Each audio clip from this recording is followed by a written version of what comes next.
পড়েন, জায়গা পেলে বসে পড়েন। ইন্নাল হামদালিল্লাহি ওয়াস সালাতু ওয়াস সালামু আলা রাসূলিল্লাহ। আম্মা বাদ ফাউযু বিল্লাহি মিনাশ শাইতানির রাজীম। বিসমিল্লাহির রহমানির রহিম। ইউরিদুনা আইয়ুতফিউ নূরাল্লাহি বিআফওয়াহিহিম ওয়া ইয়াবাল্লাহু ইল্লা ইউতিম্মা নূরাহু ওয়া ইয়াবাল্লাহু ইল্লা ইউতিম্মা নূরাহু ওয়ালাউ কারিহাল কাফিরুন। والذي أرسل رسوله بالهدى ودين الحق ليظهره على الدين كله ولو كره المشركون. صدقت يا ربنا. اللهم صل على মাওলানা মুহাম্মদ ওয়ালা আলি সাইয়্যিদিনা মাওলানা মুহাম্মদ। আলহামদুলিল্লাহ। মৌলভীবাজার জেলা কোলাউড়া থানার অন্তর্গত মনসুর ইসলামী সমাজ কল্যাণ পরিষদের উদ্যোগে 20তম বাৎসরিক তাফসীরুল কোরআন মাহফিল। স্বনামধন্য সভাপতি এ মাহফিলে এতক্ষণ যারা আলোচনা রাখলেন মাওলানা হোসাইন মাহফুজ চুয়াডাঙ্গা, মাওলানা শেখ আব্দুল হক মৌলভীবাজার, মাওলানা দেলাওয়ার হোসাইন জুড়ি, মাওলানা শেফাউল ইসলাম, মাওলানা সৈয়দ আল মুত্তাকি, আলেমদের হায়াতে তাজ্জেবা সিহাতে কুল্লিয়া কামনা করছি, বলেন আমিন। মঞ্চে বসা আমাদের অভিভাবক, এই থানার সম্মানিত অফিসার ইনচার্জ শ্রদ্ধাভাজন বড় ভাই, হায়াতে তাজ্জেবা সিহাতে কুল্লিয়া কামনা করছি, আল্লাহ যেন দান করে। মঞ্চে বসা সম্মানিত ব্যক্তিবর্গ, সামনে বসা মুসলমান ভাইরা, পর্দার আড়ালের সম্মানিতা মা এবং বোনেরা, প্রশাসনের ভাইরা, প্রাণ প্রিয় মৌলভীবাজারবাসী। এ জেলায় মৌলভী বেশি। লিখেছেন আপনারা তাফসীরুল কোরআন মাহফিল। তাফসীর মানে খুলে ফেলা। তাফসীর মানে কি? আবরণ দিয়ে ঢাকা আছে, আবরণ তুলে ফেলার নাম তাফসীর। আমাদের এই পরিবার, সমাজ এবং রাষ্ট্রে অনেকগুলো আবরণ আছে। শিরিকের, কুফরের, বেদাতের, জুলুমের আবরণ দিয়ে অনেকে নিজেকে আড়াল করে রেখেছে। কোরআনের তাফসীর করলে ওই আবরণগুলো খুলে যাবে, জাতি তখন টের পাবে যে তা জাতির সর্বনাশকারী। এই কিসের গল্প করেন আপনি? এখানে বসে, আপনারাও বসে পড়েন, কোনো জায়গায় চেয়ার পেলে বসে পড়েন। এই চেয়ার ওনাদের দাও।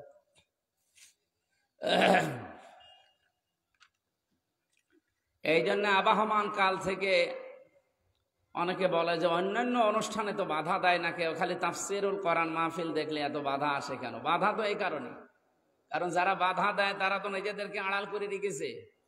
তারা নিজেরাও জানে যে কোরআনের তাফসীর হলে তাদের যে আবরণ, এটা তো খুলে গেলে জাতি টের পেয়ে যাবে যে তো সর্বনাশ করছে। শিরিক দিয়ে, বেদাত দিয়ে, জুলুম দিয়ে, কুফরি দিয়ে। এই জন্য এত বাধা দেয় জালেমরা। যারাই টের পায় যে না এ হলেই সমস্যা আমার, আমি যে দরবারটা অন্তত এদিক ওদিক করে টিকিয়ে রেখেছি, এ তো দরবার চলবে না। আমি ঝিনাইদহ গিয়েছিলাম একবার ছাত্র বয়সে, তখন মাস্টার্সে 15 সালে। একটা দরবারের মাহফিল, আমি জানতাম না যে পীরের দরবার। আমার এক বড় ভাই নিয়ে গেল, যে আমার বলছে শিরিকের উপরে আপনি কথা বলেন। এখন শিরিক কত প্রকার, কি কি, একটা একটা করে 120 প্রকার কোরআনে কারিম থেকে আমি সবগুলো ধারণা নিয়ে আরম্ভ করলাম। যে দেখিও পীর সাহেবকে মহিলারা সেজদা করছে, মেজাজ গেল খারাপ। ওর নাম নিয়ে আরম্ভ করলাম। ওখান থেকে চিল্লাচ্ছে, তাড়াতাড়ি ওরে নামা, আমার দরবার গেল। দরবার তো যাবে আজকে, ওর পর থেকে যে দরবার উঠে গেছে, এখনো পর্যন্ত দরবার এই কয়েক বছর, প্রায় 9 বছর হয়ে গেল না, কেউ আর এখন আর ওখানে যায় না। এই জন্য তাফসির হলে শিরিক, বেদাত, জুলুম, কুফরি এগুলো জনগণ যখন টের পেয়ে যায় তখন আস্তে আস্তে ওটা বন্ধ হয়ে যায়। আর যারা এগুলো করে খায় এই মানুষগুলো তো টের পেয়ে যায় আগে থেকে যে না, এ তো সমস্যা, এ আসলেই তো আমার এগুলো সব তুলে ফেলবে, তখন তারা বাধা দেয়। দেখবেন এই পৃথিবীতে আমি ইসালে সওয়াব হতে দেখি, এরপরে ঐতিহাসিক ওরস শরীফ হয়, ওরস মোবারক হয়, গোসল শরীফ হয়,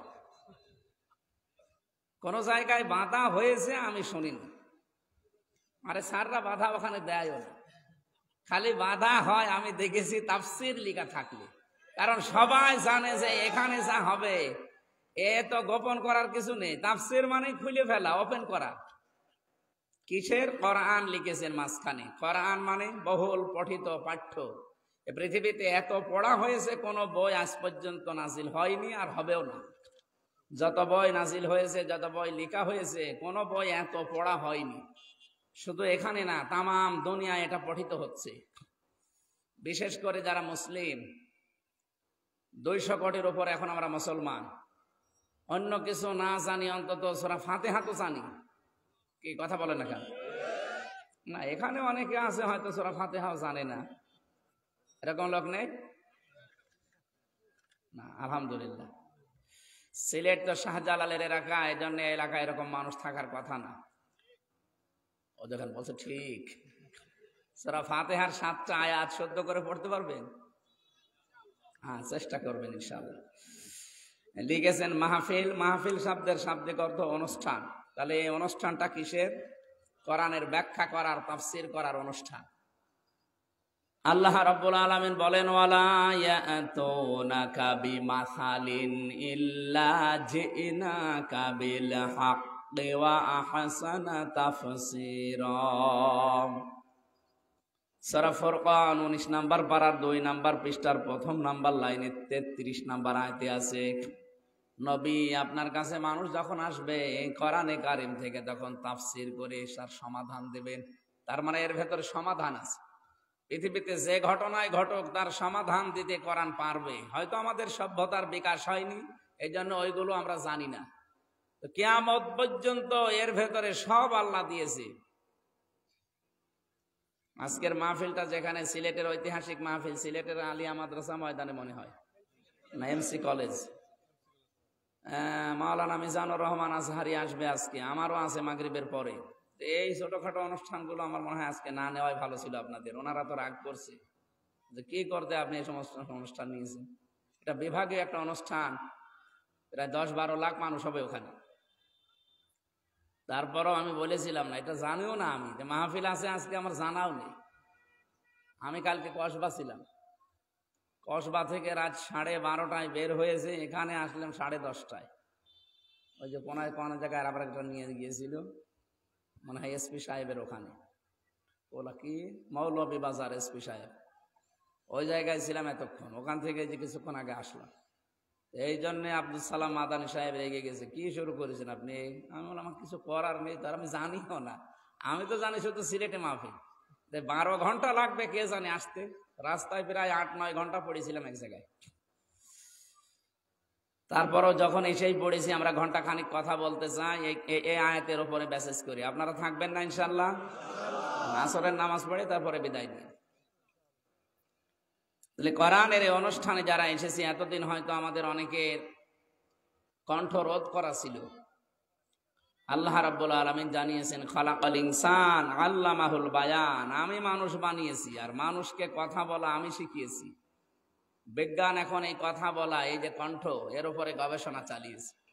দেখতে পাচ্ছে যে কয়েক ইঞ্চি জায়গা, অথচ এর ভেতরে 27টা স্তর আছে। একটা কথা তৈরি হতে 27 বার ধাক্কা লাগে, এরপরে একটা কথা বের হয়। এটা দুনিয়ায় আমাদেরকে কেউ দিয়েছে বলেন তো? আল্লাহ বানিয়েছেন, আল্লাহ দিয়েছেন। ওয়ালাকাদ কাররামনা বানি আদম, আমি বনি আদমকে সম্মান দিয়েছি। পৃথিবীর 18,000 মাখলুকাত আমরা নাম শুনি না, এর চাইতে অনেক বেশি আছে। এতগুলো সৃষ্টির ভেতরে সবচাইতে বেশি সম্মান দিলেন, মর্যাদা দিলেন কাকে? মানুষকে। আল্লাহ কিন্তু বানিয়ে মুসলিমিন দেয়নি, যে মুসলমান সন্তানকে আমি সম্মান দিয়েছি। মানুষ যারা, তাদেরই সম্মান। এই জন্য নবীজি একবার মসজিদে নববীতে বসে আছেন, একটা লাশ যাচ্ছিল, নবীজি দাঁড়িয়ে গেলেন। সাহাবীরা বলে, হুজুর আপনি দাঁড়িয়েছেন, এটা তো ইহুদির লাশ। নবীজি বললেন, ইহুদি তাতে কি, সে তো মানুষ, সে আল্লাহর বান্দা না? বলেন। সুতরাং মানুষের সম্মান আল্লাহ দিয়েছে, আমি দেব না কেন? অথচ এই যে 15.5 বছর আমরা দেখতে পেলাম, মানুষের সম্মান নিয়ে বহু মানুষ খেলাচোরা করেছে, সিনিমিনি খেলেছে মানুষের সম্মান নিয়ে। বিশেষ করে ইসলামপন্থী যারা আলেম ওলামা, তাদের সম্মান এদেশে ছিল। কি করে তাদের আরো অসম্মান করা যায় সেই চিন্তায় অনেকে বিভোর ছিল। আল্লাহ এখন তাদেরকে অপমান করছে। যেই কয়টাকে আমি দেখেছি সম্মানিত মানুষদেরকে অসম্মান করার পেছনে কাজ করেছে, তাদের একটাকেও আল্লাহ ছাড়ে না। এত অপমান করেছে তাদের। আপনাদের এই সিলেট এলাকা থেকে যে কালা মানিককে গলায় গামছা দিয়ে নিয়ে গেছে, এই যে স্যার বসে আছে, গলায় গামছা দেয় কাদের? চোরদের। কাদের? চোর যারা, তাদেরকে ওনা ধরলে হয় গড়ি দিয়ে, নাই গামছা দিয়ে নিয়ে যায় থানায়। ওনারা যে অবস্থায় নিয়ে যাচ্ছিল আপনি দেখেছেন না? মনে চোর ধরেছে, অথচ একটা সুপ্রিম কোর্টের বিচারপতি। চিন্তা করে দেখেছেন কোথায় ছিল, কোথায় নামিয়েছে আল্লাহ। এমনকি শুনলাম আমার বিসি উড়ে গেছে। হ্যাঁ স্যার বলতেন, বিসি উড়ে গেছে। আমি সেই জেলখানায় ছিলাম, এখন সেই পাশের রুমে উনি আছে। কয়েকদিন আগে আমার গাজীপুরে মাহফিল ছিল, কারারক্ষী এসেছিল মাহফিল শোনার জন্য। বললাম কি অবস্থা ভেতরে? বছর শয়তান আমার কাছে আছে। হ্যাঁ ঠিক আছে, ওরে যা করার লাগে করবা। এখনো তেজ কমে নাই, এখনো মাঝে মাঝে আলেমদের গালি দেয়, বলছে মানে ওর সাথে নাকি বাংলায় গালি দিয়েছে, যে এদের জন্য আমার এই অবস্থা। এই জন্য সম্মানিত মানুষদেরকে যারা অসম্মান করে, যারা জমিনে বিশৃঙ্খলা তৈরি করে, শান্ত হয়ে যাওয়ার পর এরা আল্লাহর কাছে সবচাইতে বড় ঘৃণিত। আর এইগুলো এই 15.5 বছরে করছিল। কিছুদিন পর পরে দেখবেন একটা বিশৃঙ্খলা তৈরি করে দেশটাকে অশান্ত করার জন্য উঠে পড়ে লেগেছে তো কিছু মানুষ। ওয়ালা তুফসিদু ফিল আরদি বা'দা ইসলাহিহা, জমিন শান্ত হয়ে যাওয়ার পরে অশান্তি করার জন্য যদি কেউ চেষ্টা করে, আল্লাহ পাক বলেন ওই মানুষকে আমি আল্লাহ জাহান্নামের আগুনে দগ্ধ করব।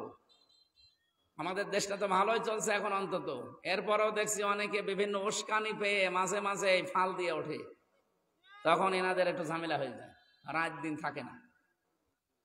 আপনি কোন কারণে মানুষের উস্কানিতে পড়বেন?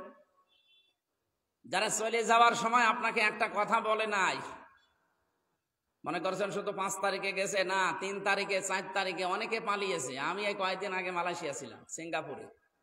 যাই হোটেলে উঠি দেখি শয়তান দুটো নিচে বসে আছে। কি গো? হুজুর আমি আগেই পালিয়েছি। তার মানে ওরা হয়তো কিছু আজ করতে পেরেছিল, যারা যারা পেরেছে তারা আগেই পালিয়েছে, কিন্তু আর কাউকে বলেনি, মনে করছে ঠিক হয়ে যাবে। যিনি চলে গেলেন এত ভালোবাসা দেখিয়ে 14টা ব্রিফকেস নিয়ে গেছে, আমার দেশ পত্রিকার রিপোর্ট। 14টা, সবগুলো মনে হয় মাটি ভরাট করা ছিল। হ্যাঁ, এই দেশে কত ঋণের বোঝা দিয়ে গেলেন আপনি। এখন এই দেশে কেউ জন্ম নিলে 1,10,000 টাকা তার মাথার উপর ঋণ। অথচ নবীজি সারা জীবন মানুষের বোঝাগুলো বহন করতেন, কষ্টের বোঝা, দুঃখের বোঝা, ঋণের বোঝা। আর আমরা আরো বোঝা চাপিয়ে দেই। কি করে মানুষ বোঝা বহন করতে পারে দেখা যাক, এই জন্য বোঝা আরো চাপিয়ে দেয়। যেদিন তিনি নবুয়ত পেয়ে বাড়িতে আসলেন, বললেন জাম্মিলুনি, আমাকে ঢেকে দাও। খাদিজাতুল কুবরা বলেন কাল্লা, কখনো না। আল্লাহি মা ইখজিকাল্লাহু আবাদান, আল্লাহ আপনাকে অপমান করবে না। ইন্নাকা লা তাসিলুর রাহিমা, আপনি রক্তের সম্পর্কগুলো ঠিক রাখেন। তাহমিলুল কাল্লা, আপনি মানুষের বোঝা বহন করেন, কষ্টের বোঝা, দুঃখের বোঝা, ঋণের বোঝা, এই বোঝাগুলো আপনি বহন করেন। আরো আপনি ভয় পাবেন কেন? তাহলে মানুষের বোঝা যারা ভালো বহন করে, হালকা করে দেয়, তারা নবীর উম্মত। আর যারা বোঝা দিয়ে যায় ওরা শয়তানের উম্মত। আপনি তো বোঝা আমাদেরকে আরো দিয়ে গেলেন। এই যে 2732 জন মানুষ মারা গেছে, 2780 জনের উপর হাসপাতালে কাতরাচ্ছে, কারো হাত নেই, পা নেই, চোখ নেই, অন্ডকোষ নেই, এই মানুষগুলো তার পরিবারের, সমাজ, রাষ্ট্রের জন্য বোঝা না? এক কথা বলছেন, এই বোঝাটা তো আপনি দিয়ে গেলেন, আপনি তো এমনি চলে যাবেন। কয়দিন আগে গেলে তো এতগুলো বোঝা এ দেশের হয়ে থাকে না। এখন কত বোঝা একটা পরিবারের জন্য, সমাজের জন্য, রাষ্ট্রের জন্য। আমি নরম ভাষায় বললাম, যারা মানুষের সাথে সম্পর্ক নষ্ট করে, বিশেষ করে রক্তের সম্পর্ক যাদের নষ্ট হয়, আপনার ভেতরে বিভিন্ন ভয় আল্লাহ ঢুকিয়ে দেবে। এমনকি তাল গাছের ভেতরে কিছু নড়ে উঠলেও আপনি ভয় পাবেন। কথা বোঝেন? দেখবেন যারা ভয় পায়, সবসময় ভয়ে ভয়ে থাকে, অবশ্যই তাদের রক্তের সম্পর্ক ঠিক নেই। হয় ভাইয়ের সাথে, বোনের সাথে, মেয়ের সাথে, চাচার সাথে, ফুফুর সাথে ওর মিল নেই, ওদের সাথে কোনো গ্যাঞ্জাম আছে। রক্তের সম্পর্ক যারাই নষ্ট করে, তাদের ভেতরে বিভিন্ন ভয় আল্লাহ ঢুকিয়ে দেয়। একবার এই যে সিরাজগঞ্জ জেলা থেকে যাচ্ছিলাম কুষ্টিয়ায়, গাড়ি থামিয়ে পুলিশ আমার বলছে, হুজুর বুকে ফু দিয়ে দেন। কেন, কি হয়েছে? ডিউটিতে ছিলাম, হঠাৎ দেখলাম তাল গাছের ভেতরে কি যেন নড়ে উঠিস। আমি ভয় পেয়েছি। আমি ওরে বললাম, এই ভাই, আপনি আমার মাথায় হাত দিয়ে বলেন তো, সত্যি কি আপনার সাথে কোনো আত্মীয়তার সম্পর্ক ঝামেলা আছে? আমার ভাই আমার সাথে কথা বলেন, জমি জায়গা নিয়ে ঝামেলা হয়েছে, আজ 3 বছর তার সাথে আমার কোনো কথা নেই।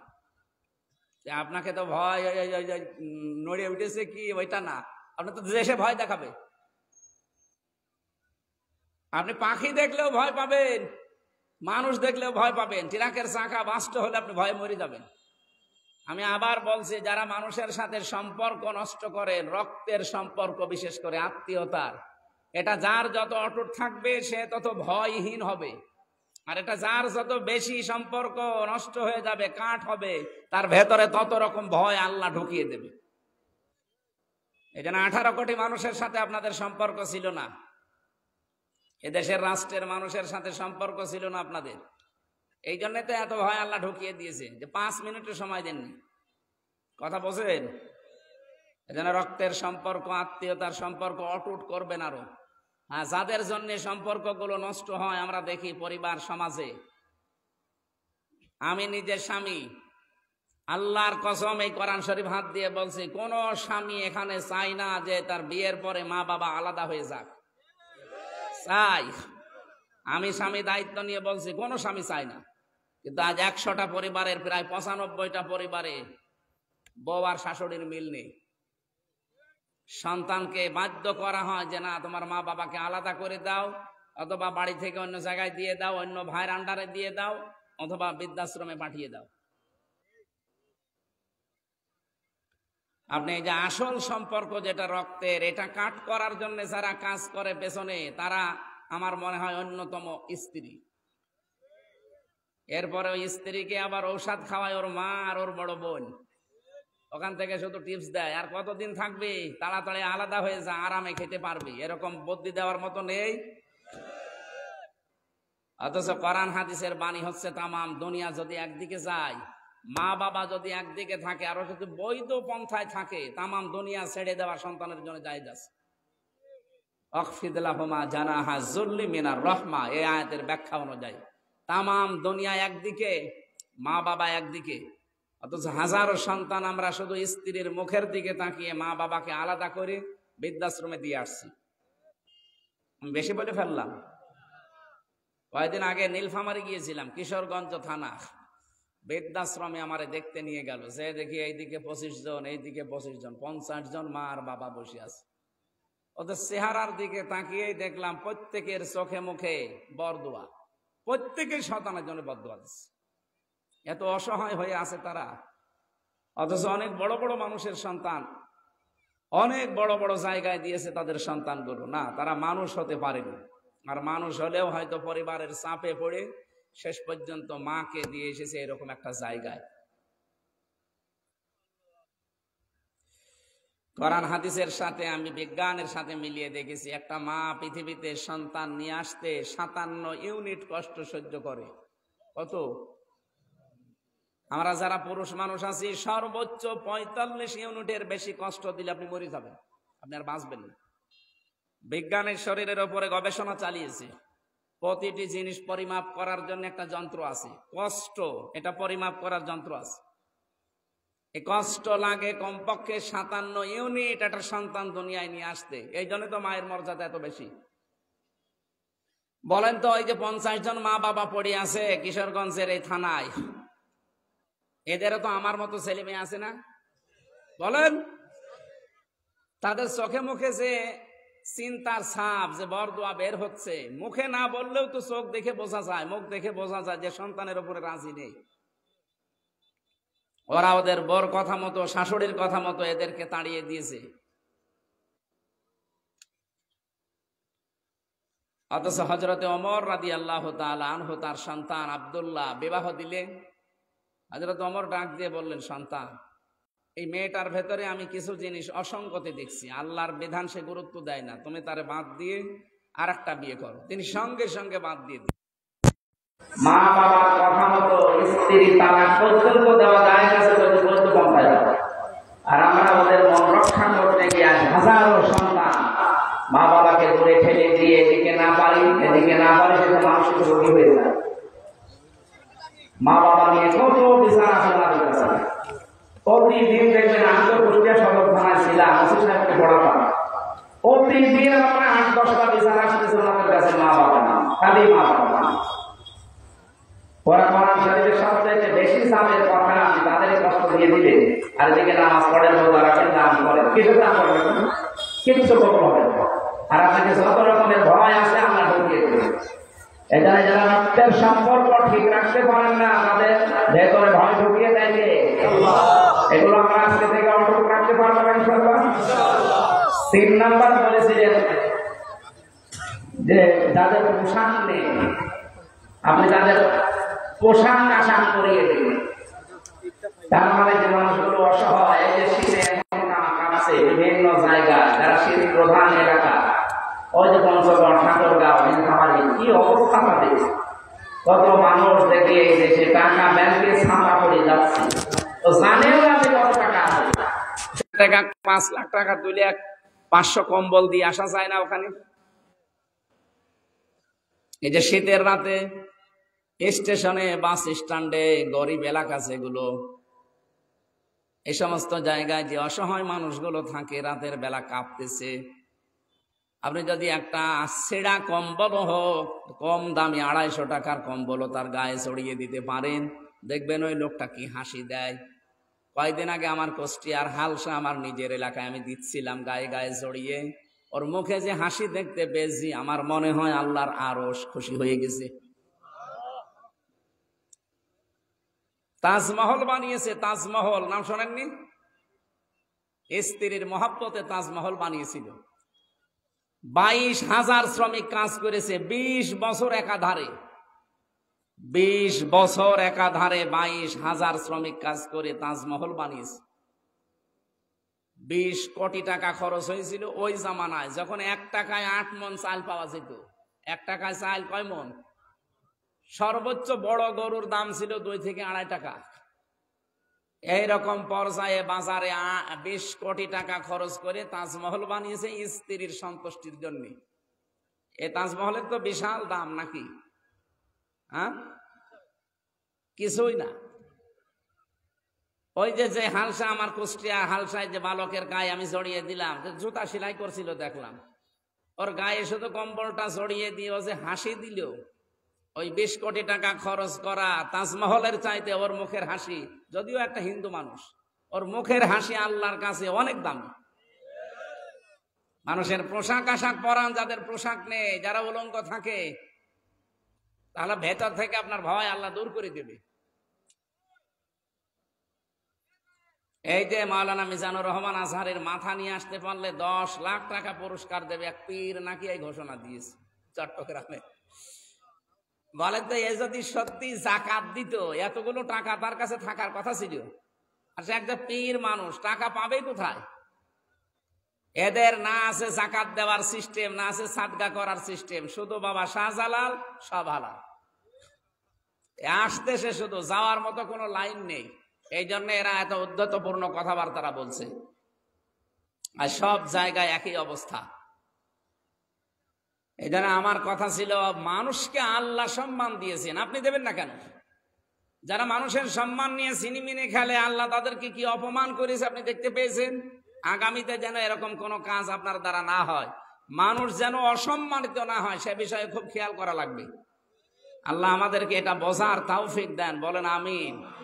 একটা মানুষের সম্মান নষ্ট করা তামাম দুনিয়ার সব মানুষ মেরে ফেলার সমান। কেউ যদি একটা মানুষকে বেঁচে থাকার অবলম্বন তৈরি করে দেয়, ও যেন তামাম দুনিয়ার সব মানুষকে জীবন দান করলো। সুবহানাল্লাহ বলতে পারেননি? আর একটা মানুষকে যদি বিপদে ফেলে দেন, তাকে যদি আপনি রাস্তায় থেকে অন্য রাস্তায় হাঁটিয়ে দেন, হেদায়েতের রাস্তা থেকে গোমরার রাস্তায়, তার যদি জীবন চলার পথ সংকীর্ণ করে দেন, আপনি যেন তামাম দুনিয়ার সব মানুষকে হত্যা করার গুনাহ করলেন। এইটা 15.5 বছরে সবচাইতে বেশি হয়েছে। এখন থেকে আমরা যারা সামনে যাব তাদের অন্তত এই শিক্ষা নেওয়া দরকার, আমার দ্বারা পৃথিবীর সম্মানিত জাত যারা মানুষ, এদের যেন অসম্মান না হয়, খুব খেয়াল রাখা লাগবে ইনশাআল্লাহ। আল্লাহ রাব্বুল আলামিন জানিয়েছেন, ফাতিলকা বুয়ুতুহুম খাবিয়াতাম বিমা যালামু ইন্না ফি যালিকা লায়াতাল লিকাউমিন ইয়ালামুন। সূরা নমল 19 নম্বর পারা 20 নম্বর পৃষ্ঠার 7 নম্বর লাইনের 52 নম্বর আয়াতে আছে। এটা তাফসীরে ফি জিলালিল কোরআনে পাবেন। আল্লাহ পাক বলেন, হে নবী, এই সেই ঘরগুলো, একটু তাকান না কেন? এই যে এই সেই ঘরগুলো, খাবিয়াতান, আমি জনশূন্য করে দিয়েছি, এগুলো পরিত্যক্ত হয়ে আছে আজ। কেন জানেন? বিমা যালামু, এই জালেমদের জুলুমের কারণে। এটা যদিও হাজার হাজার বছর আগের কথা। লূত নবী সম্পর্কে আল্লাহ নাজিল করেছিলেন, তার জাতির সম্পর্কে 2024 সালের 5 আগস্টে আমার মনে হয় নতুন করে আল্লাহ আর একবার এটা নাজিল করেছে। আমি তো দেখতে পেয়েছি এদেশে জালেমদের যত বাড়ি ঘর আল্লাহ সব উজাড় বানিয়ে দিয়েছেন, পরিত্যক্ত হয়ে গেছে। এখন অধিকাংশ বাড়ি দেখবেন গণ টয়লেট। এর প্রমাণ আমার কুষ্টিয়ার হানিফ সাহেবের বাড়ি। বিকাল 5টা বাজতে বাজতে একটা ইটও জনগণ রাখে নাই, পায়খানার প্যান পর্যন্ত খুলে নিয়ে চলে গেছে। ওটা এখন গণ টয়লেট হয়ে গেছে। 4-5 জন একসাথে যায়, দেখি কেউ এদিকে কেউ এদিকে কেউ এদিকে, মনে হচ্ছে জামাতবদ্ধ টয়লেট চলছে। এমনি এগুলো আল্লাহ করেনি, করেছে বিমা যালামু, এদের জুলুমের কারণে। যে সমস্ত জায়গাগুলোতে জুলুম হয়, ওই জায়গা পর্যন্ত আল্লাহ অভিশপ্ত করে দেয়। কথা বলছেন? এই জন্য আমরা যেখানে আছি, আমরা যেন জুলুম না করি। এর পরের শব্দগুলো আমাদের জন্য আল্লাহ দিয়েছেন, ইন্না ফি যালিকা লাআয়াতাল লিকাউমিন ইয়ালামুন। এখানে লামে তাকিদ আছে, আবার ইন্না আছে। যারা গ্রামার বোঝে জিজ্ঞাসা করেন। আল্লাহ পাক বলেন, অবশ্যই আমি গ্যারান্টি দিলাম, জালেমদের শিকড় যদি আমি কেটে দিতে পারি, আগামীতে কোন মানুষ যদি আমার বান্দাদের উপরে জুলুম করে, এদের সবকিছু আমি আল্লাহ শ্মশান বানিয়ে দেব। এদের জন্য শিক্ষা নেওয়ার দরকার, যারা জ্ঞানী মানুষ তাদের। এদের আগামীতে যারা বসবেন চেয়ারে, কে বসবেন আমরা জানি না, যারাই বসবেন যেন জুলুমকারী হবেন না। 5 বছর পরে দেখবেন আপনার বাড়িও হানিফের বাড়ির মতো শ্মশান হয়ে গেছে। কে? আল্লাহ পারবে না। এই জন্য যারা যাবেন আপনারা মার্জিত চরিত্রের অধিকারী হবেন, নম্র ভদ্র। আল্লাহ পাক আমাদেরকে মানুষকে সম্মান দেওয়ার তৌফিক দেন, আমিন। দরুদ সালামের মাধ্যমে আজকের আলোচনা আমরা আরম্ভ করছি সূরা তাওবা থেকে। কোন সূরা বললাম? বলেন বলেন। তেলাওয়াত করেছি আমরা 32, 33, 34 এই আয়াতগুলো। তাফসীর আকারে কথা বলার চেষ্টা চালাচ্ছি। ওমা তাওফীকি ইল্লা বিল্লাহ। আল্লাহ রাব্বুল আলামিন বলেন, ইউরিদুনা ইউতফিউ নূরাল্লাহি বিআফওয়াহিহিম। হে নবী, এই পৃথিবীর অনেক কাফেরেরা চায় যে আল্লাহর নূর যেটা, এটা ফু দিয়ে লিভিয়ে দেবে। ইসলামের কাজ কারবার, ইসলামের আলো, কোরআনের আলো এরা ফু দিয়ে লিভিয়ে দেবে। ওয়া আবাল্লাহু ইল্লা ইউতিম্মা নূরাহু, ওরা যত লিভাতে চায় আল্লাহ তত প্রজ্বলিত করে। ওয়ালাউ কারিহাল কাফিরুন, যদিও এটা কাফেরদের কাছে খুব খারাপ লাগবে। এই জন্য আমি এই আয়াত থেকে গ্যারান্টি দিচ্ছি এবং সতর্ক করছি, কারণ আমি আয়াতটা 100% বিশ্বাস করি। আপনি নাকি 98? আল্লাহ যখন গ্যারান্টি দিয়েছেন যে যত লিভাতে চাইবেন আমি তত জ্বালাবো, সে ক্ষমতা আল্লাহ এখন হারিয়ে ফেলেছে? বলেন। এই জন্য রেকর্ড হচ্ছে, এটা তামাম দুনিয়ায় ছড়াচ্ছে। সবাইকে বলছি, যারা ইসলামের আলো কোরআনের আলো জ্বালাতে চায়, আপনি যদি লিভাতে চান যে কোনো কায়দায়, কিয়ামতের আগে পারবেন না। কারণ এর সুইচ তো হামজার হাতে না, এর সুইচ ওসির হাতে না, এর সুইচ কার হাতে? আল্লাহ যেদিন বন্ধ করবে ওই দিন বন্ধ হবে। আল্লাহ বলেন, হ্যাঁ ভাইয়া, আল্লাহু ইল্লা ইউতিম্মা নূরা, যত চেষ্টা করবে লিভিয়ে দেওয়ার, তখন ওই জায়গায় আমি প্রজ্বলিত করব। আর যদি কেউ কিছু না করে, ওর একটা গতি আছে, ওই গতিতেও সে যেতে থাকবে। পাগলকে যদি বলা হয় যে বাবা নৌকা নাড়াবি না, ও বলে আমার মনে ছিল না। কথা বলছে না কেন? আপনি আল্লাহ নিজে দায়িত্ব নিচ্ছেন। ইন্না নাহনু নাযালনা যিকরা ওয়া ইন্না লাহু লাহাফিজুন। আল্লাহ বলেন, এটা নাজিল করেছি আমি, আর একে আমি আল্লাহ হেফাজতের দায়িত্ব নিজে নিয়ে নিয়েছি। এর আগে আমি 103 খানা কিতাব পাঠিয়েছিলাম, এটা নিয়ে 104 খানা, কিন্তু একটারও দায়িত্ব আমি আল্লাহ নেইনি। এই জন্য প্রত্যেকটার ভেতরে রদ বদল করে ফেলেছে তারা। তাওরাত আর আসল তাওরাত নেই, ইনজিল আর আসল ইনজিল নেই, জাবর আর আসল জবর নেই, যেগুলো সহিফা ওগুলো আর আসল নেই, পাল্টিয়ে ফেলেছে তাদের মন মতো মানুষেরা। কিন্তু এটার গ্যারান্টি যেহেতু আল্লাহ নিয়েছেন, কিয়ামত পর্যন্ত এটা কেউ কিচ্ছু করতে পারবে না। একা আল্লাহ যে উদ্দেশ্য নিয়ে পাঠিয়েছেন, সে উদ্দেশ্য তিনি সফল করবেন।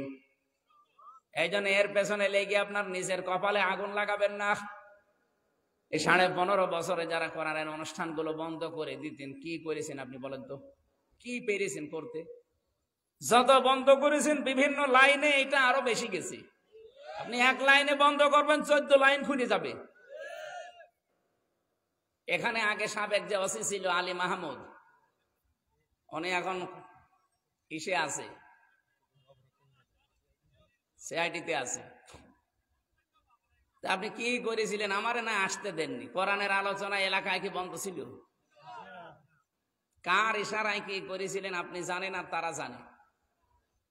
একটা কথা সাফ করে বলছি, কোন মানুষ যদি অন্যায় করে কারো ইশারায়, সে হয়তো হুকুমদাতা হিসাবে সে গুনাহগার হবে, কিন্তু কাজটা করলে আপনার গুনাহ হবে।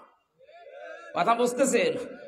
আমরা অনেকে সিয়ারের দোষ দেয়, উপর থেকে করলে আমি কি করব না, সে নাই হুকুমের আসামি, হুকুম দেওয়ার কারণে তার গুনাহ হচ্ছে, কিন্তু আপনি কাজটা না করার জন্য সর্বাত্মক কৌশল অবলম্বন করবেন।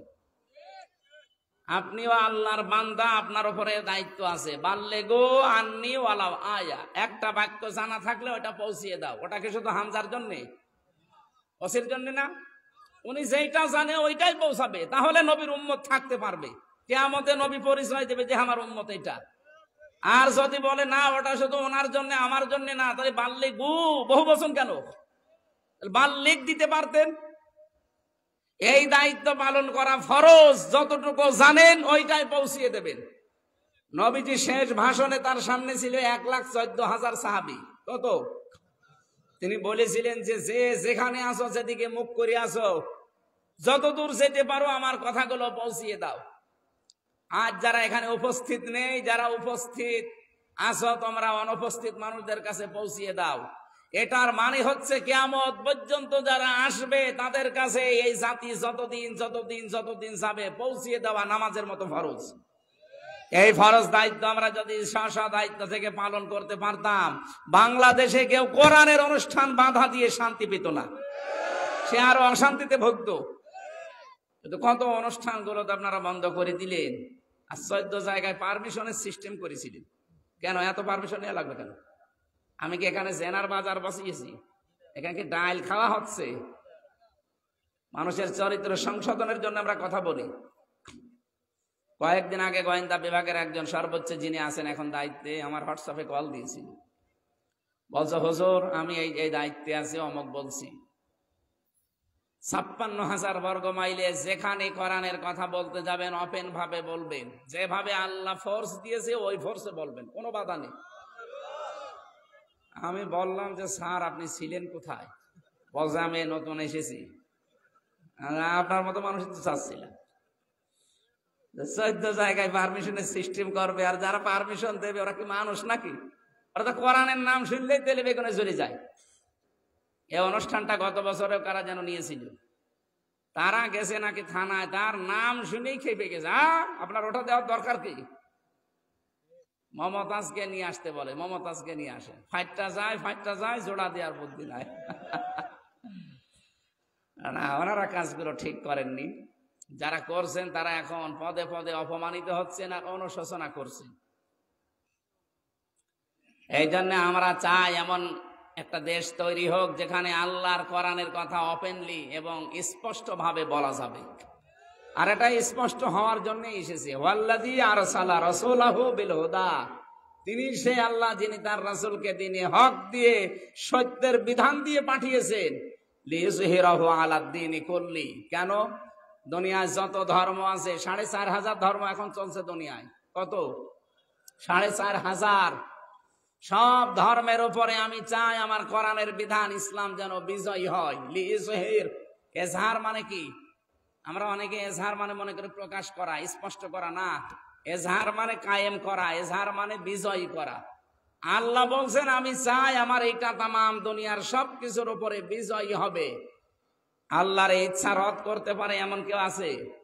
যে বাধা দিতে গিয়েছে সেই মরিছে।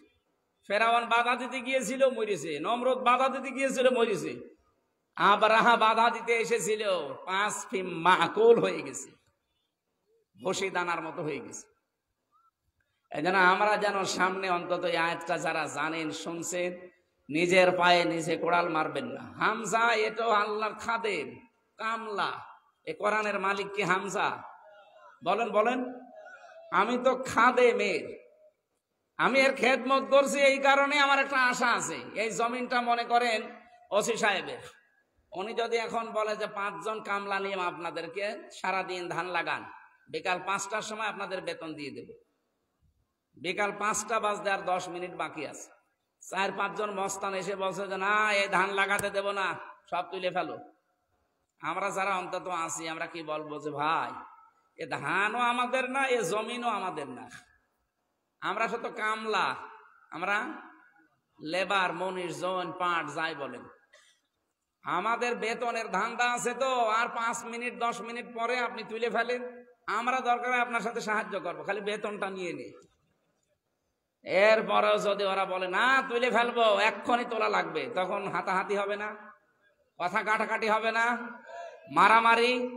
যদি মেরিয়ে ফেলা লাগে, তাও মেরে ফেলবো, কারণ আমার বেতন দরকার, ওইটা না হলে পরিবার চলবে না। এই জন্য আমরা তো এর পাহারাদার, এর খাদেম, চেষ্টা চালাচ্ছি এটা কায়েম করার জন্য। এর মালিক একজন আছে না, উনি আমাদের বেতন দেবে বিকাল 5টা, মানে জীবনের শেষ দিন। আমরা ওই দিনের আশা পর্যন্ত আছি। এই জন্য এইটা বাধায় যদি কেউ এটা কায়েমে বাধা দেন, যদি হাতাহাতি হয় হবে, মারামারি হয় হবে, যদি মেরে ফেলা লাগে তাও মেরে ফেলবো, কারণ আমার টার্গেট কি? বেতন। টার্গেট কি? বেতন হয়ে গেলে আপনি যদি বলেন যে এটা এখন যা করবেন করেন, আপনার সাথে আমি আছি, কিন্তু বেতন পাওয়ার আগে আমি কিচ্ছু করতে। আল্লাহ বলেন আমার ইচ্ছা হচ্ছে আমি নবীকে সত্য দিন দিয়ে পাঠালাম, যত ধর্ম আছে সব পেছনে থাকবে, আমার এইটা থাকবে উপরে। আলাউ কারিহাল মুশরিকুন, যদিও এইটাই সবচাইতে বেশি মন খারাপ হবে মুশরিকদের। কাদের? বলেন বলেন বলেন তো এই দেশে মুশরিক আছে? মুশরিক নাই, আমাদের পাশের রাষ্ট্রে আছে, এখানে মুশরিক পেলেন কোথায়? মুশরিক আছে কিনা দেখেন তো। এই যে আল্লাহ যে আলাউ কারিহাল মুশরিকুন দিলেন, যে মুশরিকদের সবচাইতে, কারিহা মানে অপছন্দ, সবচাইতে বেশি অপছন্দ করবে এই কাজটা করতে গেলে মুশরিকরা। মুশরিক কারা? আল্লাহ যেটা পারে ওইটা অন্য কেউ পারে, এই বিশ্বাস করার নাম হচ্ছে শিরিক। আর শিরিক যারা করে তারা মুশরিক। এই দেশে নেই। এবার দেখলেন 96% আমরা মুসলমান বলি, পার্সেন্টেজ হিসাব করলে 96% না, 96 জনও হবে না আমার মনে হয়। 96% আছে, ওই আদমশুমারিতে আছে, ভোটার আইডি কার্ডে আছে, আর ওই আগা কাটা আছে নাকি। তাছাড়া 51% মুসলমান যদি বাংলাদেশে তৈরি হয়ে যায়, এ দেশে তো সব কিছুর উপরে কোরআন থাকার কথা ছিল। এক মুরব্বী রিকশা চালাতো, বহু কষ্ট করে 1 কেজি মাংস কিনে ওর বৌমাকে বলছে যে এটা রান্না করো, আমি গোসল করে আসি। ওর বৌমা চিন্তা করছে কতদিন মাংস খাইনি, দেখি কেমন স্বাদ। টেস্ট নিতে নিতে ও ছাতা প্রায় অর্ধেক খেয়ে ফেলেছে। চিন্তা করছে কি করি, শ্বশুর তো আসবে। প্রথমে মোলা দিয়েছে, আলু দিয়েছে, অন্যান্য তরকারি দেয়। জিজ্ঞাসা করছে সে আসল জিনিস কই, যে কিসের আসল জিনিস? যদি নিয়ে আসলাম, শ্বশুর আব্বা বলাই হয়নি, আপনি যখন গোসল করতে গেলেন আমি রান্না কমপ্লিট করে ঢাকনা দিয়ে ঢেকে রেখেছি, দুষ্ট বিড়াল এসে সব খেয়ে ফেলছে। শ্বশুর চিন্তা করছে রান্না কমপ্লিট, ঢাকনা দিয়ে ঢাকাও শেষ, আর গোসল করতে কত সময় লাগে, এর ভেতরে 1 কেজি মাংস বিড়াল খেয়ে ফেলবে। পাশে দেখে বিড়াল ধরিস, 4 পা হাত পা বেঁধেছে টাইট করে, দাড়ি পাল্লা এনে ওজন দিয়ে দেখছে 1 কেজি। বলছে বৌমা এটা যদি বিড়াল হয় তাহলে সে মাংস কই? এই বিড়াল যদি 1 কেজি মাংস খায় এর ওজন হবে 2 কেজি। কথা বলে না? আর এইটা যদি মাংস হয় তাহলে সে বিড়াল কই? এদেশে 51 ভাগ মুসলমান আমরা, শুধু নামে আর আদমশুমারিতে 96 ভাগ না, 51 ভাগ যদি সত্যি এই আয়াত অনুযায়ী যারা মুশরিক হবে না, আল্লাহ যেটা চায়, আল্লাহ যেটা পারে ওটা অন্য কেউ পারে না, এই বিশ্বাস যারা করবে। এখানে কত মানুষ আমরা বসে আছি, আল্লাহ যেটা পারে ওটা অন্য কেউ পারে, এই বিশ্বাস আমরা অনেকে করি। ক্ষমতায় দিতে পারে কে বলেন তো? কিন্তু যারা বলে না ক্ষমতার উৎস জনগণ, এরা কি মুসলমান না মুশরিক? এরকম মুশরিক দেশে নেই? হাত তোলেন তো আপনি, আন্দাজে হাত তোলেন। যারা আল্লাহর বিধানটা কায়েম হতে দেয় না মুশরিকরা, তাদের খারাপ লাগে। আদম নবী থেকে শুরু করে আজকের এই দিন পর্যন্ত ইসলাম কায়েমের পেছনে, কোরআনে কারিম কায়েমের পেছনে সবচাইতে বেশি বাধা দিয়েছে যুগে যুগে 3টা জাতির লোকেরা। 1 নম্বরে রাষ্ট্রশক্তি, কায়েমি স্বার্থ নিয়ে যারা চলে। 2 নম্বরে ওই দেশের যারা ধনিক শ্রেণী, যারা তাদের ইসলামের কথাগুলো বলতে গেলে, চলতে গেলে যাকাত দেওয়া লাগবে, সাদকা করা লাগবে, দান করা লাগবে, তখন অনেক কিছু চলে যাবে, এই জন্য তারা মানতে চায় না। তারা চায়ও না যে এটা প্রতিষ্ঠিত হোক। 3 নম্বরে ধর্ম ব্যবসায়ী, যারা ধর্ম নিয়ে যারা ব্যবসা করে খায়, এই মানুষগুলো কখনো চাইবে না যে কোরআনের বিধান কায়েম হোক। তাহলে ও জানবে যে আমি যা করে খাই এই একটাও টেকবে না। এই জন্য আল্লাহ এর পরে ওদের নাম দিয়েছে ইয়া আইয়ুহাল্লাযীনা আমানু, হে ঈমানদারেরা, ইন্না কাসীরাম মিনাল আহবারি ওয়ার রুহবানি লা ইয়াকুলুনা আমওয়ালান নাস বিল বাতিল। অবশ্যই আহবার এবং রুহবার, তার মানে এটা পূর্বপুরুষ, মুরব্বী, পীর সাহেব, ধর্মগুরু, ঠাকুর, এদেরকে বলা হয়। যারা সন্ন্যাসীর ভাব দেখায়, এই মানুষগুলো লা ইয়াকুলুনা আমওয়ালান নাস বিল বাতিল, তারা যেন খায় মানুষের সম্পদগুলো বাতিল পন্থায়। বাতিল পন্থায় মানে শুধু মাল যারা বাতিল পন্থায় খেয়ে শেষ করে দিলে তো হতো। তারপরে আল্লাহ বলেন ইয়াসুদ্দুনা আন সাবিলিল্লাহ, তারা আল্লাহর পথ থেকে মানুষদেরকে বিভিন্ন কৌশলে ফিরিয়ে রাখে। আল্লাহর বিধান যে পালন করা, কায়েম করা ফরজ, এই বিধান তাদেরকে জানতেই দেয় না। রব্বুল আলামিন বলেন আল্লাযীনা ইয়াকনিজুনা আয-যাহাবা ওয়াল ফিদ্দাতা ওয়া লা ইউনফিকুনাহা ফি সাবিলিল্লাহ, তারা মাল সম্পদ জমা করে, সোনা রূপা তারা আল্লাহর রাস্তায় খরচ করতে চায় না, এই জন্য এদের অনেক টাকা পয়সা জমে যায়। এই দেশে 48,000 পীর। আমি যতটুকু লেখাপড়া করেছি, দেখেছি দরবারগুলোতে যে বাংলাদেশে দেওয়ানবাগী, রাজারবাগী, সুরেশ্বরী আর 8 রশি আর মাঝ ভান্ডারি, এদের যে টাকা আছে আপনার চোখ কপালে উঠে যাবে। এমনি 10 লাখ টাকা ঘোষণা দিয়েছে, মিজানের মাথা আনতে পারলে টাকা পায় কোথায় তারা? এরা খরচ করতে চায় না আল্লাহর দ্বীনের জন্য। এদেশে আপনি একটা পীর সাহেব দেখান তো 48,000 পীরের ভেতরে, সে যে তলেই বলেন, সিলেটেও আছে, এই মৌলভী বাজারে আছে, সারা বাংলাদেশে আছে, একটা পীর দেখান তো হক্কানি দাবি করে। এই যে শীত, এই যে বন্যা, একজনও কোনো মানুষ 10 লাখ 10 কোটি টাকা নিয়ে একটু বিলিয়ে দিয়েছে, একটা পীর দেখান, আমি সেখানে যাব, দেখান।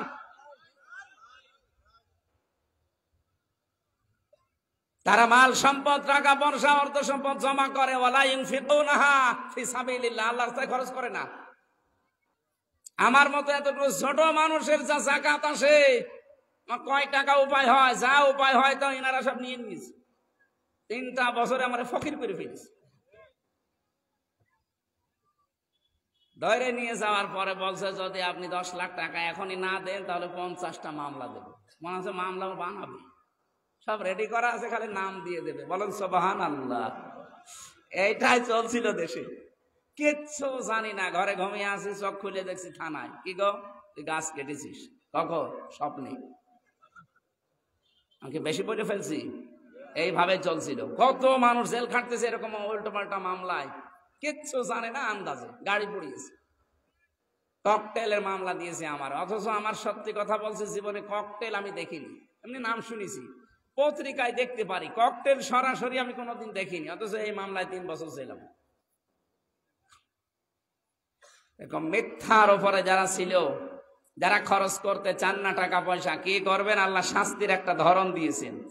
আল্লাহ রাব্বুল আলামিন বলেন, ফাবাশশিরহুম বিআযাবিন আলীম, তাদের জন্য যন্ত্রণাদায়ক আযাবের সুসংবাদ হে নবী আপনি দেন। ইয়াউমা ইউহমা আলাইহা ফি নারি জাহান্নামা খালিদুন ফাতাকওয়া বিহা জিবাহুহুম ওয়া জুনুবুহুম ওয়া যুহুরুহুম হাযা মা কানাসতুম লিআনফুসিকুম ফাযুকু মা কুনতুম তাকনিজুন। যারা সম্পদগুলো সঠিক ব্যয় করেন না, যাকাত দেন না, দান করেন না, সাদকা করেন না, অসহায় মানুষের পাশে দাঁড়ান না, আপনার সম্পদ হবে ঠিক, কিন্তু এই সম্পদ আপনাকে আল্লাহ ভোগ করতে দেবে না। ভোগ করার আগে আপনাকে অন্য লাইনে আল্লাহ নিয়ে চলে যাবে। এই যে দরবেশ বাবা 36,000 কোটি টাকা মারিং কাটিং করেছে, একটা টাকা এখন ভোগ করতে পারছে? মাটিতে শুয়ে আছে। কি হইল টাকা উপায় করে? অবৈধ ইনকাম যারা করেন, হালাল বাদ দিয়ে হারাম পথে যারা পা বাড়িয়েছেন, 2টা ক্ষতি হবে আপনার। ওই টাকা উপায় করার কারণে আল্লাহ রেগে যাবে, আপনাকে ওই টাকা ভোগ করতে দেবে না। 2 নম্বরে আপনি যখন মারা যাবেন, আপনি বেঈমান হয়ে মরবেন, ঈমান পাবেন না।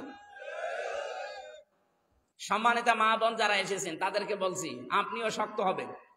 আপনার স্বামীর যা ইনকাম, তার বাইরে যদি উল্টাপাল্টা কিছু নিয়ে আসে, বলবেন না আপনার এই টাকা পয়সা দিয়ে এখন রান্না বাড়া করবো, এই রান্না বাড়া খেয়ে পরিতৃপ্তি হবে, তখন আমরা সন্তান জন্ম দেব।